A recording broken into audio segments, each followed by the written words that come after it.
ഇന്നത്തെ പരിപാടി എന്താണെന്നറിയോ? ഇതാ രാവിലെ പറമ്പിൽ കൂടെ നടന്നിട്ട് ഇച്ചിരി സാമ്പാർ ചീര അങ്ങോട്ട് പറിച്ചു. കണ്ടോ? സാമ്പാർ ചീരയും ചക്കക്കുരുവും പരിപ്പും കൂടെ ഒരു ചാറുണ്ട്. നിങ്ങളൊക്കെ വെച്ചിട്ടുള്ളതായിരിക്കും. സാമ്പാർ ചീരയും ചക്കക്കുരുവും പരിപ്പും കൂടെ ഒരു ചാറ്, നല്ല ടേസ്റ്റാ. പിന്നെ എന്താ പറയാ, ഒരു ഉണക്കമീനും കൂടെ ഒക്കെ ഉണ്ടെങ്കിൽ അതിലും രുചിയാ. അപ്പൊ അതാ ചക്കക്കുരു ഒക്കെ ഞാൻ തൊലി കളഞ്ഞു വെച്ചിട്ടുണ്ട് കേട്ടോ. അതൊന്ന് നമുക്ക് മുറിച്ചെടുക്കാം.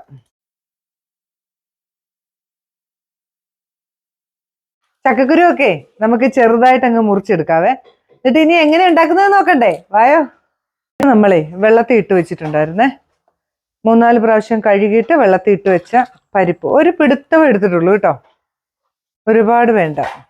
അതിനകത്തേക്ക് തന്നെ നമുക്ക് ചക്കക്കുരുവും കൂടി ഇട്ടേക്കാവേ.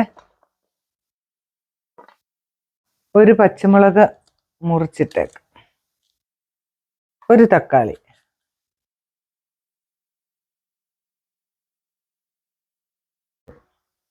ഇനി ഇതിനകത്ത് ഒരു സ്പൂൺ മുളക് പൊടി, 1/4 സ്പൂൺ മഞ്ഞൾപ്പൊടി, പാകത്തിന് വെള്ളം, കുറച്ച് ഉപ്പും കൂടി ഇടാവേ.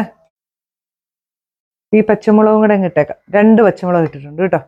ഇനി നമുക്ക് കുക്കറൊക്കെ അങ്ങ് അടച്ച് സ്റ്റൗ അങ്ങ് ഓൺ ചെയ്യാം.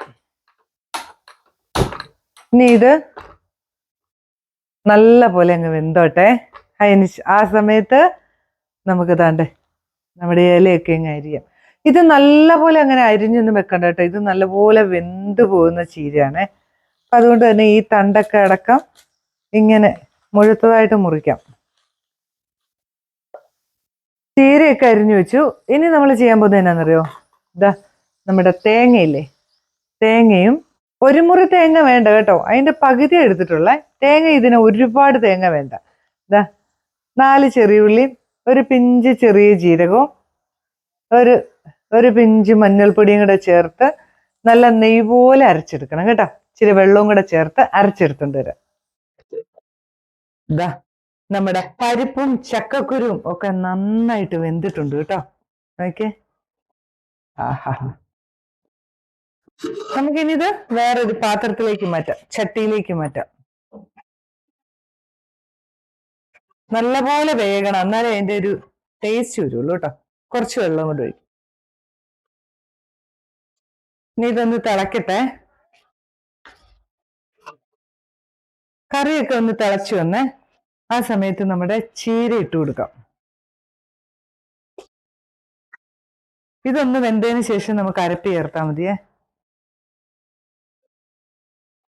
വേഗം വേഗം കേട്ടോ. നമ്മുടെ കറിയൊക്കെ ഒന്ന് തുറന്നു നോക്കാം.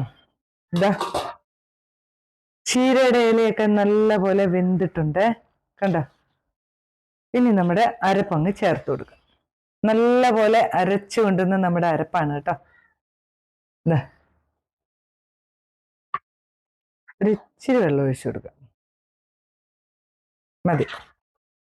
ഇതൊന്ന് തിളച്ചു വന്നോട്ടെ. ചെറുതായിട്ടൊന്ന് തിളച്ചു വന്നാൽ ഒരു കടുവും കൂടെ വറുത്തിട്ടാൽ തീർന്ന പരിപാടി. സ്റ്റൗ ഒക്കെ ഓൺ ചെയ്തു. കുറച്ച് എണ്ണ ഒഴിച്ചു കൊടുക്കാം ചട്ടി ചൂടായി കഴിയുമ്പോൾ. ഇനി നമുക്ക് ഈ സമയത്ത് ഉപ്പൊക്കെ ഉണ്ടോ എന്ന് നോക്കണേ. ഒരു പിഞ്ചുപ്പും കൂടെ വേണം. നല്ല അടിപൊളി കറിയാണ് കേട്ടോ.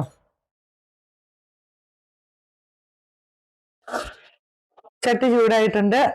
കുറച്ച് എണ്ണ ഒഴിച്ചു കൊടുക്കുക. എണ്ണ ചൂടായപ്പോൾ കുറച്ച് കടുക് ഇട്ട് കൊടുത്തു. കറി തിളച്ചിട്ടുണ്ട്. നമുക്ക് സ്റ്റൗ ഒക്കെ അങ്ങ് ഓഫ് ചെയ്തേക്കാം. കടുകൊക്കെ പൊട്ടി വന്നപ്പോൾ ചെറിയുള്ളി അരിഞ്ഞതും ഒരു അല്ലി വെളുത്തുള്ളി ചതച്ചതുമാണ്, തൊണ്ടോടെ ചതച്ചതാ കേട്ടോ. ചെറിയുള്ളിയൊക്കെ ഒന്ന് ആയി വന്നപ്പോൾ കറിവേപ്പിലയും വറ്റൽമുളകും കൂടെ ഇട്ടു. അങ്ങനെ നമ്മുടെ ഒരു അടിപൊളി പരിപ്പ് ചക്കക്കുരു ചീരയുടെ ഇല ഉള്ള ചാറുകറി ഇവിടെ റെഡി ആയിട്ടുണ്ട്. നോമ്പുകാലത്തൊക്കെ ഒന്നും നോക്കണ്ട, ഉണ്ടാക്കി നോക്കിക്കോ, അടിപൊളിയാ. നിങ്ങളൊക്കെ ഉണ്ടാക്കുന്നതായിരിക്കും അല്ലേ? പഴയ ഒരു നാടൻ കറിയാണ്. ചോറുണ്ണാൻ ഇത് മതി. നമുക്ക് ഒരു എന്താ പറയാ, മുളകരച്ച ചമ്മന്തിയും കൂടെ ഉണ്ടെങ്കിൽ നല്ല ലാവിഷായി ചോറൂണ്. എല്ലാവരും ഉണ്ടാക്കി നോക്കിയിട്ട് അഭിപ്രായം പറയണേ. അപ്പൊ പുതിയൊരു വീഡിയോ ആയിട്ട് ഞാൻ വരുന്നതായിരിക്കും. ബൈ.